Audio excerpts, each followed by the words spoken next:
Hi hello నమస్తే, నేను కృష్ణాంజనేయులు.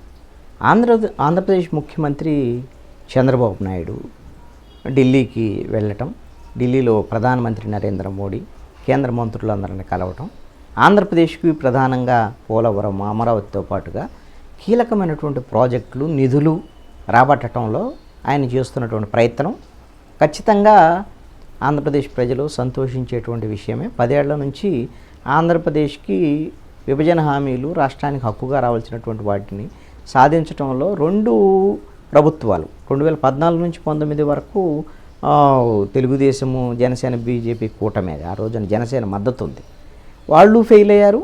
ఆ విషయం చంద్రబాబు నాయుడు అప్పుడు చెప్పాడు, కేంద్ర ప్రభుత్వం మమ్మల్ని మోసం చేసిందని. అదేవిధంగా పవన్ కళ్యాణ్ కూడా చెప్పాడు, పాచిపోయిన లడ్డూ లాంటి ప్యాకేజీ ఇచ్చారు మాకు వద్దని. వాళ్ళు పోరాడారు. అయితే తర్వాత జగన్మోహన్ రెడ్డి అధికారంలోకి వచ్చిన తర్వాత ఆ కేంద్రం నుంచి ఆయనకు కావాల్సినటువంటి రాజకీయ సహకారాలు తీసుకున్నారు తప్ప రాష్ట్రానికి కావాల్సినటువంటి అంశాల మీద ఆయన పోరాడింది లేదు. అయితే ఇప్పుడు 10 ఏళ్ళు అయిపోయాయి. ఇప్పుడు కేంద్ర ప్రభుత్వంతో సఖ్యతతో కేంద్ర ప్రభుత్వం కూడా ఆంధ్రప్రదేశ్లో ఉండేటువంటి 21 లోక్సభ సీట్ల మీద ఆధారపడి ప్రభుత్వాన్ని ఏర్పాటు చేసి ఉంది కాబట్టి ఎన్డీఏ ప్రభుత్వం వాళ్ళు కూడా సహకరిస్తున్నారు, మంచి పరిణామం.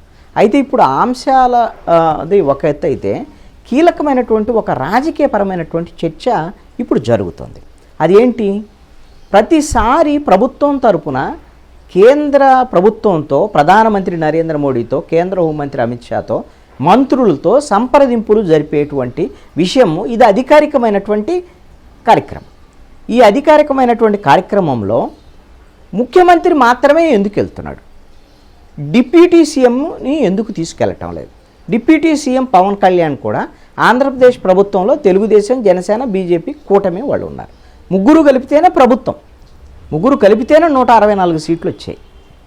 పవన్ కళ్యాణ్ యొక్క ప్రాధాన్యత ఏంది అసలు ఈ కూటమి గెలవటం వెనక అనేటువంటి అందరికీ తెలిసిందే. అతను సెంటర్ పిల్లర్గా నిలబడ్డాడు. మొన్న ఎన్నికల సమయంలో ఈ మొత్తం కూటమిని అందరినీ ఒక తాటి మీదకి తీసుకురావడం, ఇవన్నీ తెలిసినటువంటి విషయాలు. మరి అలాంటప్పుడు పవన్ కళ్యాణ్ని పక్కన పెట్టేసి చంద్రబాబు నాయుడే ఎందుకు వెళ్తున్నాడు?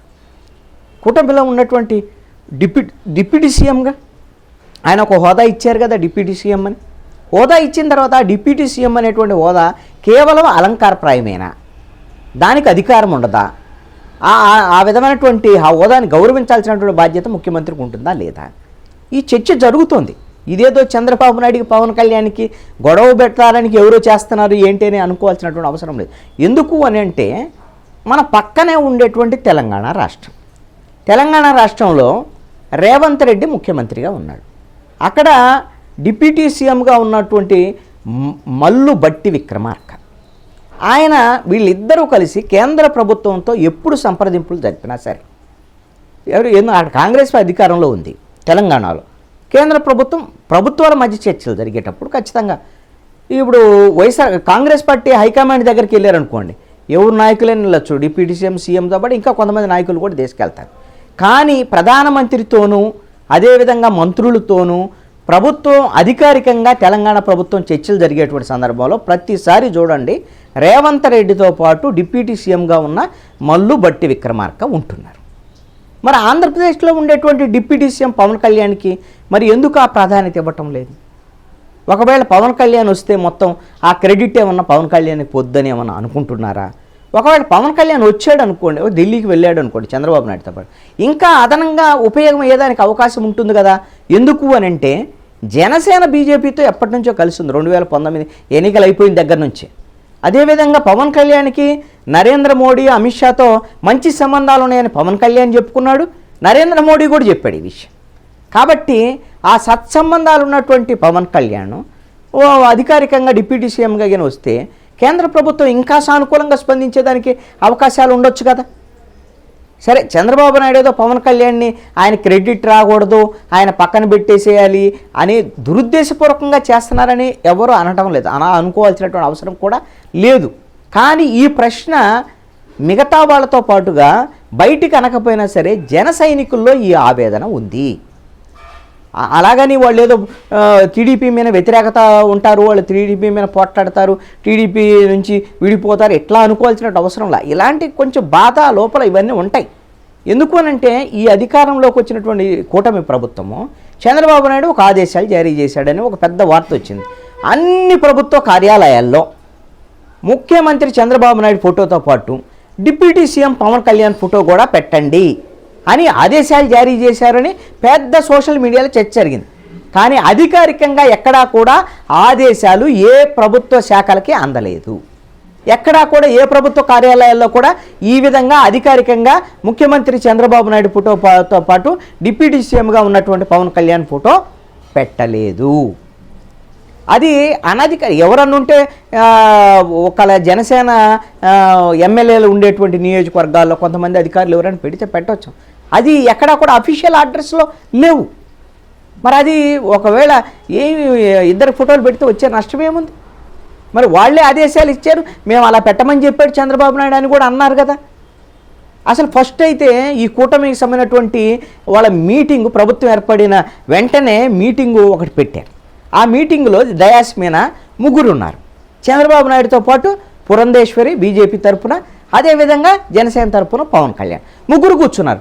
ముగ్గురు కూర్చున్నప్పుడు చంద్రబాబు నాయుడు తన సీటు కొంచెము మిగతా 2 సీట్ల కన్నా పెద్దది వేస్తే అది తీసేపిచ్చి వాళ్ళ సీట్లు లాంటిది నాకు కూడా వేయండి, వాళ్ళతో నేను సమానం, వాళ్ళు నాకు సమానం అని చెప్పాడు అని అవన్నీ చూసాం మనం విజువల్స్లో. నిజమే జరిగింది అది. అరే సీట్లు పెద్ద కుర్చీ వద్దు, చిన్న కుర్చీ అందరితో పాటు నాకేమన్న వాళ్ళు మరి వాటిల్లో చెప్పినటువంటి వాళ్ళు మరి ఇప్పుడు కేబినెట్ సమావేశం జరుగుతుంటే క్యాబినెట్లో సీఎం డిప్యూటీ సీఎం, ఇంకా డిప్యూటీ సీఎం లేరు కదా, ఒక్కడే డిప్యూటీ సీఎం పవన్ కళ్యాణ్ ఒక్కడే. మరి అలాంటప్పుడు చంద్రబాబు నాయుడుతో పాటు పక్కనే ఏమైనా డిప్యూటీ సీఎంకి సీట్ వేస్తున్నారా అంటే ఇప్పుడు ఎలా వేస్తారండి? గతంలో ఎప్పుడన్నా వేసారా అంటే గతంలో 5 డిప్యూటీ సీఎంలు, ఇతర డిప్యూటీ సీఎంలు ఎలా ఉన్నప్పుడు డిప్యూటీ సీఎం అలంకారప్రాయంగా ఉన్నటువంటి పరిస్థితులు ఉన్నాయి. అప్పుడు వేరు. ఇప్పుడు పవన్ కళ్యాణ్కి మేము ప్రాధాన్యత ఇస్తున్నాం, ఒక్కడే డిప్యూటీ సీఎం ఉంటాడు, ఆయనకు అన్ని రకాల ప్రాధాన్యత ఇస్తాం అని చెప్పుకున్న తర్వాత అది ఎందుకు ఇవ్వటం లేదు అనేటువంటి ప్రశ్న ఇప్పుడు వస్తుంది. ఇప్పుడు ముఖ్యమంత్రి కేబినెట్ సమావేశం నిర్వహించేటప్పుడు ముఖ్యమంత్రి ఒక్కడే మంత్రులందరికీ అభిముఖంగా కూర్చుంటారు. ఒకవైపునేమో రైట్ సైడ్ కానీ లెఫ్ట్ సైడ్ కానీ పవన్ కళ్యాణ్ కూర్చుంటున్నారు డిప్యూటీ సీఎంగా, ఏది ఈ మంత్రులు కూర్చునే రోలో. ఇంకొక వైపున ఒక రోకి స్టార్టింగ్లో పవన్ కళ్యాణ్ ఒక రోలో ఎలాగైతే మంత్రులు స్టార్టింగ్ రోలో కూర్చుంటున్నాడో ఇంకొక రోలో ఎవరు కూర్చుంటున్నారు? నారా లోకేష్ కూర్చుంటున్నారు. ఆయన డిప్యూటీ సీఎం కాదు, అందరు మంత్రులు లాంటి వాడే. కానీ పవన్ కళ్యాణ్కి ఏ విధమైనటువంటి స్థానం ఉందో నారా లోకేష్ కూడా అదే స్థానం ఇస్తున్నారు. అంటే పవన్ కళ్యాణ్ డిప్యూటీ సీఎం అయినటువంటి ఇచ్చేటువంటి అదనపు ప్రాధాన్యత ఏమిటి అనేటువంటిది చర్చ జరుగుతున్నటువంటి ఇది ఢిల్లీకి వెళ్ళేటువంటి క్రమంలో ఎందుకు పవన్ కళ్యాణ్ను తీసుకెళ్ళటం లేదు, ప్రభుత్వంలో కూడా ఎందుకు ప్రాధాన్యత ఇవ్వటం లేదు అనేటువంటి అంశాలను కొంత వైసీపీ మిగతా వాళ్ళు లేవనెత్తినప్పటికీ కూడా వాళ్ళు రాజకీయ దురుద్దేశంతో లేవనెత్తిన ఇది అంతర్గతంగా జనసేనలో కూడా మదనం అయితే జరుగుతుంది వాళ్ళ వైపు నుంచి.